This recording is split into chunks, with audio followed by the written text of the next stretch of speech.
5:06, Nashville's Morning News on Super Talk, 99.7 WTN. And there is a lot of news going on. Hey, real quickly, a couple of things you need to know about for today's radio broadcast. All things politics with Matthew Hurt, our grassroots political analyst. He's going to be here at 6:36. And Lee Reeves, he is going to be joining us at 7:36 this morning. He is the state rep for District 65, which is parts of Franklin, Thompson Station, Leapers Fork, and Fairview. And again, he is going to be here at 7:36 with an announcement. So we'll look forward to that as well. And appreciate you listening to Nashville's Morning News on Super Talk 99.7 WTN. Hey, Joan, I know you cannot wait. I'm going to debut a new sound effect at 5:36. I can't wait, Dan. I can't wait. It's going to be very exciting. A new sound effect. A new sound effect. Is it one that you'll use over and over and over again until we're angry? It could be. Yeah. It could be. But do you know who it's the sound effect for? No. Rosie O'Donnell. Oh, yay. So looking forward to that. Yeah. And there you go. 615-737-9986. The Super Text line is open. And watch us on YouTube and also Facebook, X, 997WTN.com, and so forth. The Daily Dan poll today. KGB, you're going to have to help me out with exactly how did we word the Daily Dan poll. I might ask a Joan's opinion at 5:36, actually, on the Daily Dan poll and what her opinion is. But it had to do with the mysteriously no longer an issue to the Trump administration, the Epstein list. Yeah. So I'm asking people, really, how much do they care about this? So how did we frame the question, KGB? So we said, do you believe there was never a list and Epstein killed himself? Yes or no? Just straight up, straightforward. And 96% have said no. Okay. So everybody believes that there is a cover-up.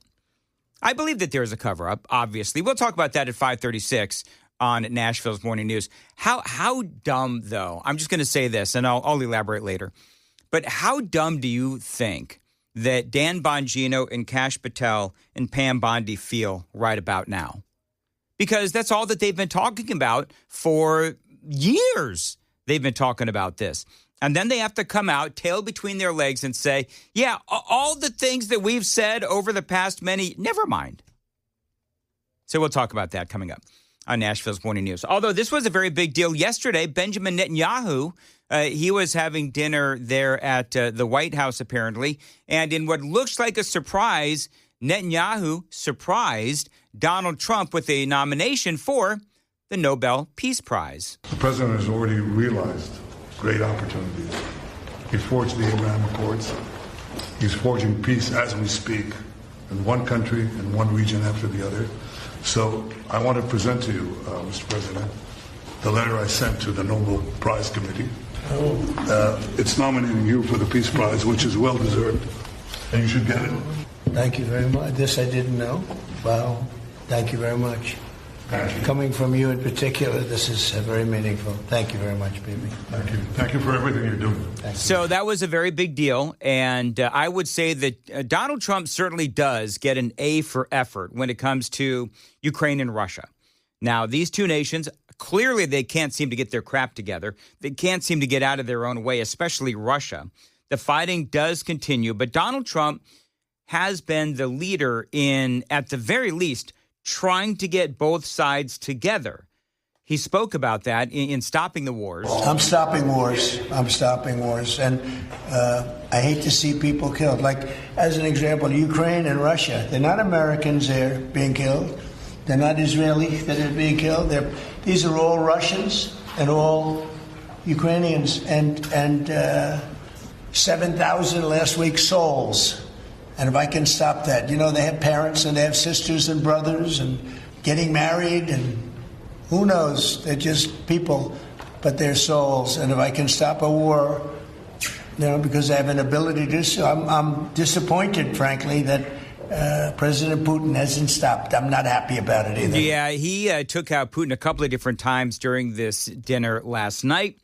He did, let's be honest, the president has had a lot of success. He did broker a ceasefire between Iran and Israel. Of course, that happened with the help and some convincing utilizing the bunker buster bombs. But so far, that ceasefire does seem to be holding. He did speak. Donald Trump did speak about all of the accomplishments. Well, I hope so. Look, we did a job with India and Pakistan and Serbia, Kosovo, and Rwanda and the Congo. And this was all over the last 3 weeks or so, Marco, right? We did, and others that were ready to fight. And we stopped a lot of fights. I think a very big one, frankly, a very, very big one was India and Pakistan. And we stopped that over trade. We're dealing with India and we're dealing with Pakistan, and we say we're not going to be dealing with you at all if you're going to fight. You know, I don't know if you saw, Joan, any of this dinner last night with President Trump, all the folks on his side, and then you had Benjamin Netanyahu and all the people on his side. Yeah.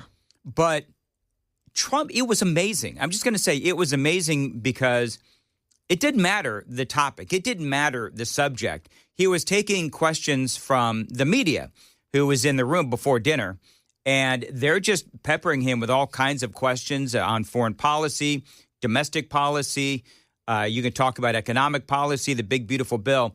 And he was so at ease in answering all of these questions. And, you know, if you want to see the whole thing, I posted it to my X feed at Dan Mandis Show. It was flawless. I noticed the way he was sitting. So he was so comfortable that he had his hands down, like between his knees, and he was bent forward over the like where his place setting was. That's how he sits. Yes. That's how he sits. He sits like that when he's in the uncomfortable chairs in the White House, too. Right. And but I just thought that it was so impressive that he leaned in to make that to the conversation with the reporters. Leaned in. That's a great way to put it. He didn't push back. He accepted all the questions, and he just leaned in to talk to them. You know what was interesting, though? I watched the entire thing. Yeah. Not one question about Epstein. Not one question about Epstein in front of Benjamin Netanyahu. Yeah. So the president, right? Yeah. I'm just saying. Uh-huh. So I think the media had a talking to. I think the media, they told them, look, no questions about Epstein. Just we're trying to have a dignified dinner here, and I'd be willing to bet that perhaps is what happened. I bet that discussion didn't happen. I mean, that would be throttling the press. Yeah, and I don't think that's what the White House wants to do. And I think that the press would come out, you know, the media, the lefty media would come right out and say they're trying to throttle us. They told us not to ask questions. Yeah. I don't think that would happen. Then why don't you think anybody asked the question? Because there's so many more pressing matters.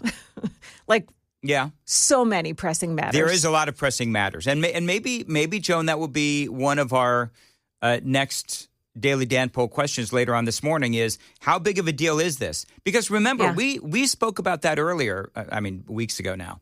But I think I did ask the question, how big of a deal is the whole Epstein file list thing? You know, he committed suicide versus murdered. How big of a deal is this to you?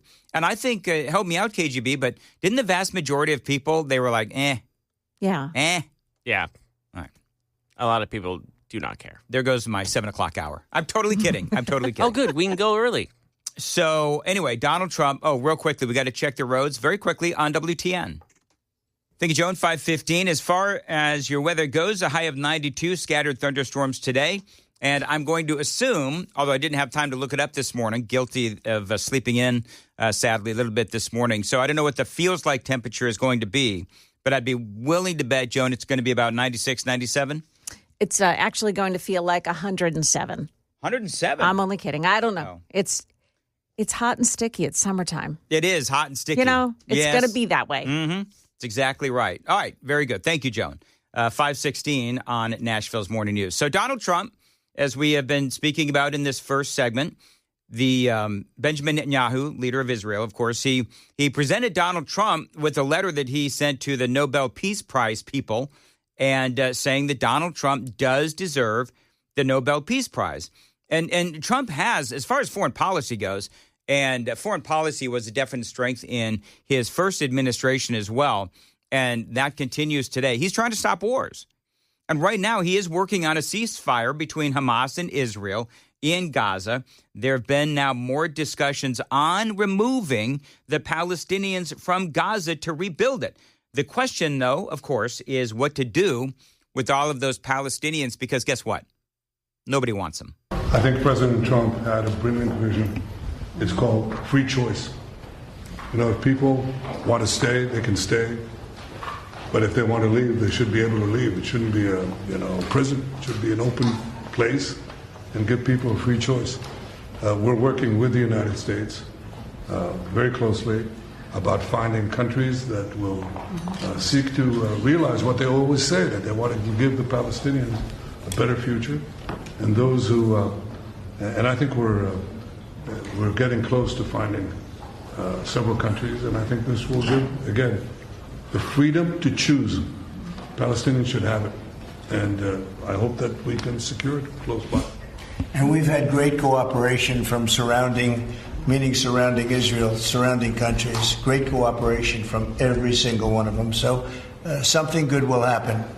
All right, so we'll have to see ultimately what does happen. But remember that Trump, a while back, we all had fun with this, where Trump spoke of turning a rebuilt Gaza Strip into a tourist type of region as opposed to the massive pile of rubble that it currently is. Now, you heard them speak about moving the Palestinians, and I've done a number of interviews on this. I've talked about it. The problem is that nobody really wants those Palestinians. You heard Trump say that neighboring countries are willing to take them in. We'll have to wait and see if that actually comes to fruition. But there's a number of reasons why these countries don't want them. But basically, they come in and they try to take over. I've interviewed James Carafano on this and Stephen Bucci and others as well. But the Palestinians, they're not good house guests, I believe is what Stephen Bucci once said, because these Palestinians, they come in and they try to take over. They try to overthrow governments when they come in. I mean, look at their behavior here. I mean, let's all be honest. It is abhorrent. Multiply that by thousands, and you have life in the Middle East with these folks. So there's a lot of countries that don't want to take these Palestinians. Some have. Some may, who knows, we'll have to see ultimately where that goes. I know the Biden administration, and we were all horrified at this, the Biden administration was toying with the idea of bringing some here. For all I know, he may have. But look at all the successes that Donald Trump has right now with these foreign wars. You have the conflict between the DRC and Rwanda. You have the India-Pakistan conflict. You have, of course, the Abraham Accords from the first Trump administration. The president, in case you don't know, I've spoken about this, is working on expanding the Abraham Accords. And maybe, just maybe, Syria might be jumping in and trying to normalize relations with Israel. He was also, and again, we're talking about why Donald Trump deserves the Nobel Peace Prize, which I don't believe that he'll ever get. But he was also asked, and this is controversial, Donald Trump was also asked about sending more weapons to Ukraine. We're going to send some more weapons. We have to. They have to be able to defend themselves. They're getting hit very hard now. They're getting hit very hard. We're going to have to send more weapons. Yeah, defensive weapons primarily, but they're getting hit very, very hard. So many people are dying in that mess. So this is going to be a bone of contention with a lot of Donald Trump supporters. Because remember, with Joe Biden, but I'm going to tell you the difference. With Joe Biden, we were all frustrated because we kept sending weapons and it never stopped. It was like blank check diplomacy. Here's a bunch of weapons as well. And Donald Trump came in and said that he would have the war settled within a day. Well, obviously, that never happened. But I think that there's been some disappointment, obviously, in what Trump has had to do with this conflict. A couple of things. You're right. He didn't get it done within a day. But at least the man is trying. At least Donald Trump has some semblance of a plan to try to stop the bloodshed between Ukraine and Russia.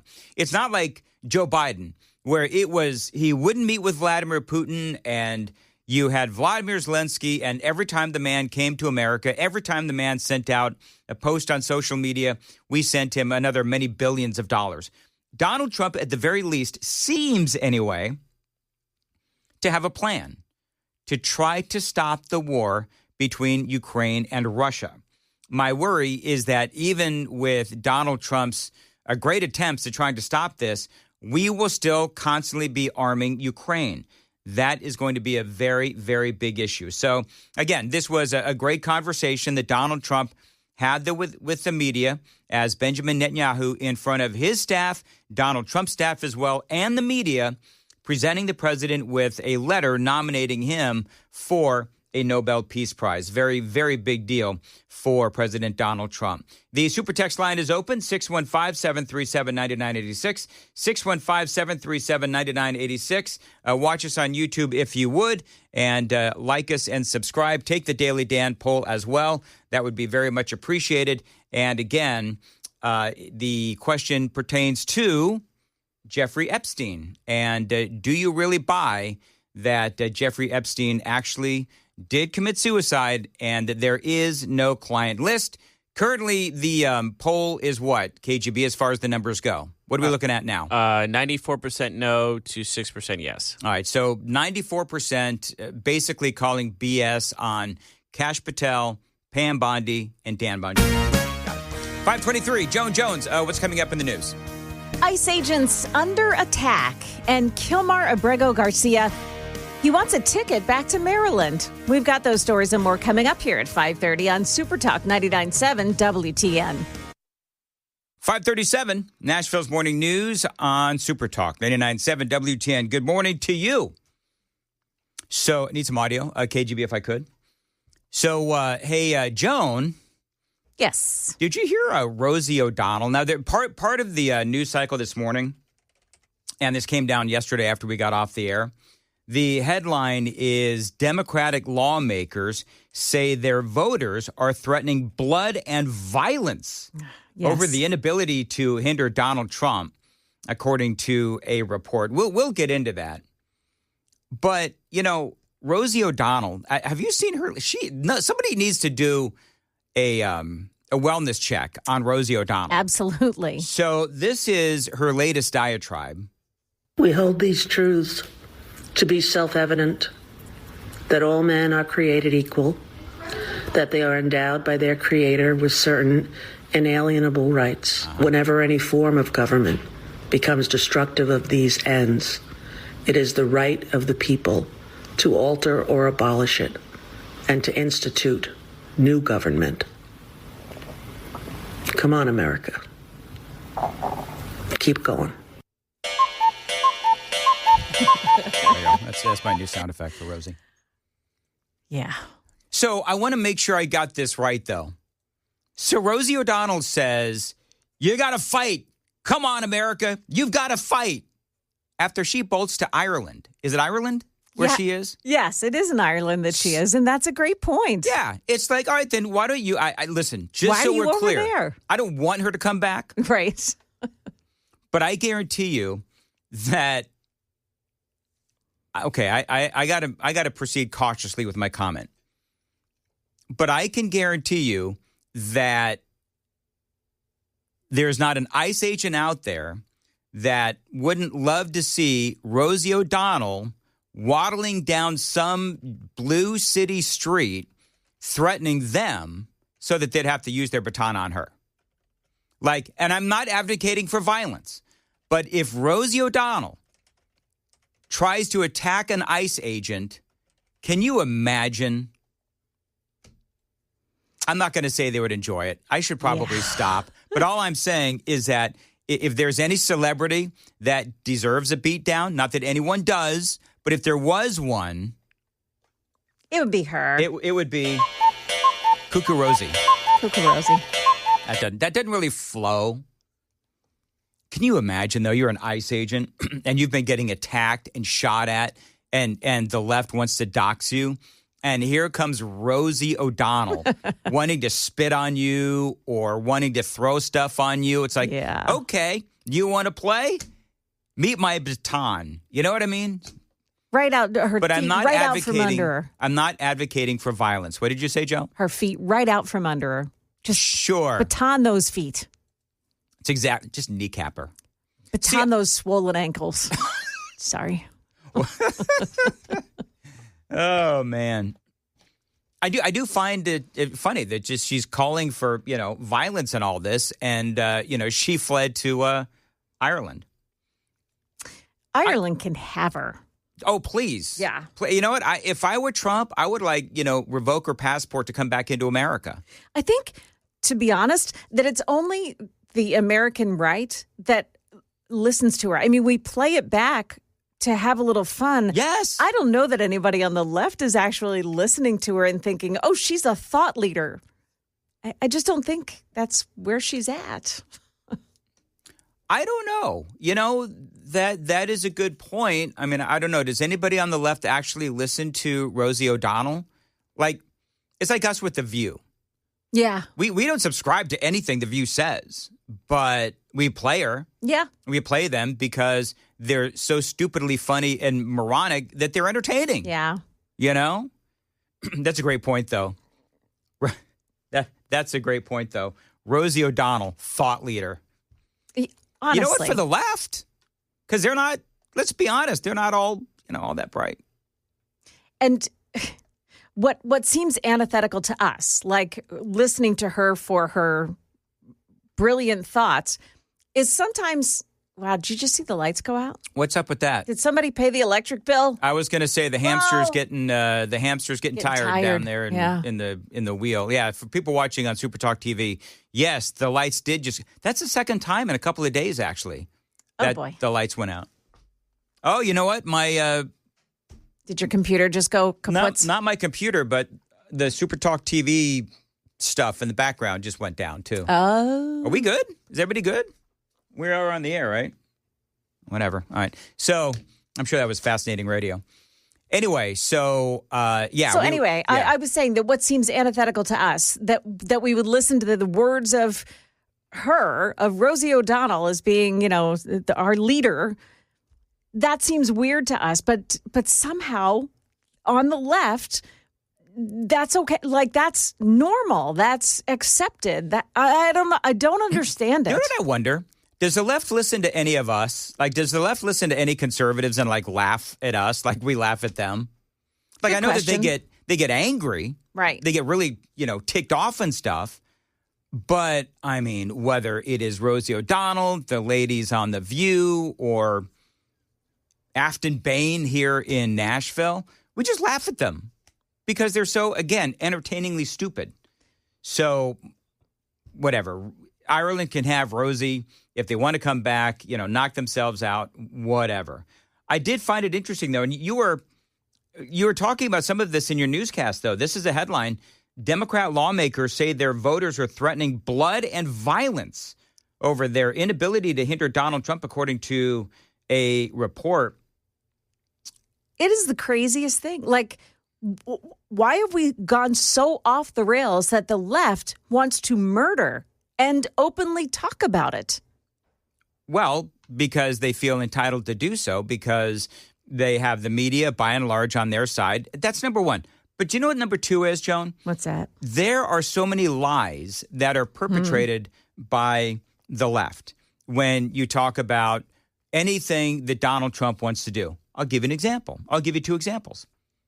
Medicaid. So you have the left, and they're talking about how Donald Trump is going to take away everybody's Medicaid. Yeah. Now, you and I both know that that's not true because we are based in facts. The left is using all of this hyperbole to drum up anger and resentment and panic and fury amongst people on the left. So they're not listening to reason, and they couldn't, care less about actually reading what is in the big, beautiful bill. They'll just listen to the brain trust of Joy Reid, Joy Behar, and Rosie O'Donnell. And so then they get themselves all furious and worked up, and they want to start murdering people. And the thing is that they're not necessarily based in reality. How about the mass deportation? You got all these people that are out there saying, oh, Donald Trump, he's deporting migrants. No, he's not. He's deporting illegal aliens. And there's a big difference between those two. Now, we can have a policy difference, but when you have one side of the equation that thinks that you're Hitler and a bunch of Nazis, you can't really have that discussion. And they mean it. They mean Hitler and they mean Nazis. They mean that. And you know what? It's not just a tag, a word they throw around. Right. No, they genuinely believe that Donald Trump and conservatives and Republicans are a bunch of Nazis. And you can't really argue with that. As I was talking to Jody Reed yesterday, running for the 7th. And in the midst of that conversation, I said, we're talking about reaching across the aisle. Well, he and I agreed that it's hard to reach across the aisle when, on the other side of the aisle, they got a bunch of torches and pitchforks and they want to kill you because you're Hitler. Yeah. In their eyes. And the thing is, the Democrats, I don't think that they're doing anything to dissuade their followers, their supporters from wanting to murder conservatives. I feel like they're fanning flames. They are absolutely fanning the flames, Joan. The outlet, this was Axios, by the way. The outlet says it spoke to over 24 House Democrats to measure the temperature of the Democratic base.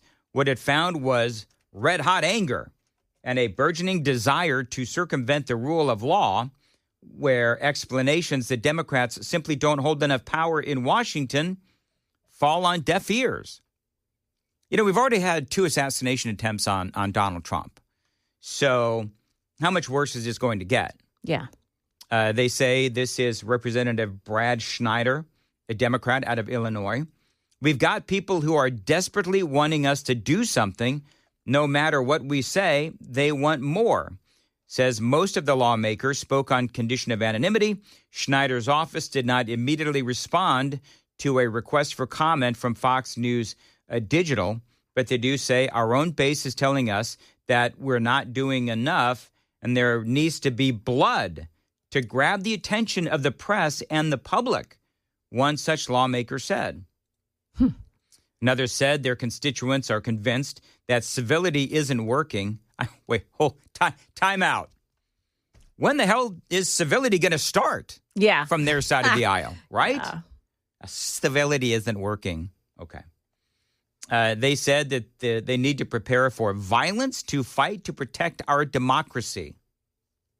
A third lawmaker described some of the messages from people online as crazy, saying that some of them told them to storm the White House and stuff like that. Storm the White House? What? Please, storm the White House. Let's see how that works out for you. I can tell you from having lived there, the number of people who think that it's okay to scale the fence and try to get across the lawn. Yeah. I mean, it's the most guarded property in all of America. And the dogs aren't nice. No, they're not nice at all. Well, Pramila Jayapal, of course, we all know her. She is a Democrat House member, and she is one of the leaders of the CoCo Club there on the left. And this is what she had to say about ICE. One of the most inspiring things have been when people encircle courtrooms and refuse to allow ICE agents in. There are all kinds of nonviolent resistance tactics that we have to use. So she said nonviolent. A lot of people are glomming on to the first part of that soundbite where she says that she finds it inspiring when people block ICE and surround ICE and, surround the illegal alien that ICE is trying to get. Encouraging people to break laws. Right. And so one of the things that I would say is, okay, it is comments like that where, and some people say, well, it's a dog whistle. I don't know what it is. But we now know a gunman fired, and you were talking about this in your newscast, Joan, a gunman fired dozens of shots at a Border Patrol building in McAllen, Texas, early on Monday, injuring 3 people, including 2 officers, before he was fatally shot by law enforcement authorities. And then we have the other story from ABC News. This is an incredible story. It really is. 10 arrested. Is that the number you have? I have 10, yes. 10 arrested after ambush on Texas ICE detention facility, officials say. Horrifying. You had 10 people. 10. Not one of them thought, maybe we shouldn't do this. Yeah. And they were trying to take out a bunch of members of ICE. So they used, and correct me if I'm wrong, Joan, they used firecrackers to try to lure them outside to start picking them off in what is obviously an attempted ambush. And it was an ambush, It actually. was an ambush. Somebody got shot. An ICE member did get shot, I believe. Am I right on that? Yes. Not an ICE member. He was a local police officer. Local cop, okay. Now, one of the other things that I reported on, one of the shooters is named Bradford Morris, but he goes by the name Megan. Of course he does. And he tells the police that they all met online previously, didn't know each other, which is really an amazing part of the story. They didn't know each other. They met online, formed a group, and planned this attack. They bought their Kevlar vests, they bought their guns, planned this attack, and went into the woods to fulfill their desire to kill ICE officers. 10 of them. It's scary. There may be more. There may be 2 others that they may be still looking for. That is scary that there's 10 people who met online in some sort of a forum or chat, whatever it is. And of those 10, they openly discussed killing other human beings, fellow human beings. And one of them said, maybe we shouldn't do this. Because the scary thing is, if they had half a brain between them, they could have done a lot of damage. They already shot a local police officer, but that is scary. Yeah. And who knows what else is going on online. It makes Hefty Woman in New Jersey seem like she was playing games. Yeah. Right? By pushing him around with her body. Yep, that's exactly right. It makes it seem like she just was playing around when these guys are out there with guns. With guns, openly talking about wanting to kill members of ICE. And then you have, Justin Jones, our local village idiot, and all these people on the left saying, "Oh, we can't have ICE members in masks." Really? Because your side, Justin Jones, your side is doing this. Your side is targeting ICE officers. So yes, as a matter of fact, they will be wearing masks, and we do need to do whatever we can to keep them safe. By the way, real quickly, did I already play the audio from Caroline Levitt on all this? No, I didn't. No. So this is just real quickly. This is Caroline Levitt. She was asked about the violence against ICE officers. A shooter today was shot in McAllen, Texas, after opening fire on Border Patrol agents. It comes just days after Democratic Congresswoman Pramila Jayapal recently said she gets, quote, inspired when activists obstruct ICE. Does the White House expect Democrats to tone down their rhetoric in light of what we saw today in McAllen, Texas? We certainly call on Democrats to tone down their rhetoric against ICE and Border Patrol agents who, again, are everyday men and women. I would encourage AOC and other Democrats to actually meet with the United States Border Patrol. These are honorable Americans who are just simply trying to do their job to enforce the law. They go home to their families every night just like we all do, and they deserve respect and dignity for trying to enforce our nation's immigration laws and to remove public safety threats from our communities. The White House is aware of the shooting that took place today in Texas, and we are working with the appropriate federal agencies to get to the bottom of what happened. All right. So, and by the way, 4702 says, Dan, you're partially right, but mostly wrong. Axios has it in the report that it's mostly white suburban people with higher incomes. Yeah. Well, did I say that they were, poor black people? I don't think never you said that. No. I didn't say anything about anybody's skin color or income or anything like that. 4702. So there. Hey, get that. Do you know what? Hey, 4702, I got a sound effect for you. I was just going to have you get that ready for this next comment. Go ahead. 5581 said Rosie is so cuckoo that Cocoa Puffs doesn't even like her. There you go. Oh, there you go. Yeah. I like it. All right, there you go. She nailed the audition for the cuckoo bird they had as their mascot. Yeah. She nailed it too hard that they couldn't make her the Rosie mascot. does have kind of like a bird look about her with the pointy nose. So, I mean, Rosie could be a cuckoo bird. She looks like she saw the Ark of the Covenant. 5:54 on Nashville's Morning News. And you didn't like that? I'm already late. Melted face and all? No. I love it, KGB. He didn't say anything for like an hour, and then he comes up with that. Because anyway, I hate Rosie O'Donnell. He woke up. All right. He did wake up.